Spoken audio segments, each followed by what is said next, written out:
રાજકોટના પૂર્વ ધારાસભ્ય ઇન્દ્રનીલ રાજગુરુએ પોલીસ પર આક્ષેપ કર્યા। કહ્યું, ડેરીમાં દૂધ મળે તેમ દારૂ અને નશીલા પદાર્થોની છૂટ પણ મળે છે અને અરજદારોની ફરિયાદ પણ નથી નોંધવામાં આવી રહી। જ્યારે સુપ્રીમ કોર્ટનો આદેશ છે કે એફઆઈઆર તુરંત નોંધી લેવાનું, એ લોકો પાસે સત્તા છે કે તપાસ કરીને સી સમરી ભરી શકાય ખોટી ફરિયાદ હોય તો, પરંતુ ફરિયાદ જ નહીં લેવાની અને ફરિયાદ લે તો જ્યાં સુધી પૈસા એમાંથી ન દેખાતા હોય ત્યાં સુધી એમાં રસ નહીં લેવાનો। એવા જ એક ગંભીર ગુના જે પોલીસ દ્વારા થઈ રહ્યો છે।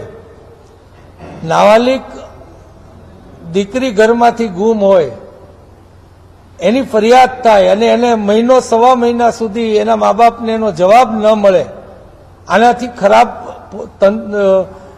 સુરક્ષાની વ્યવસ્થા હોય જ ન શકે।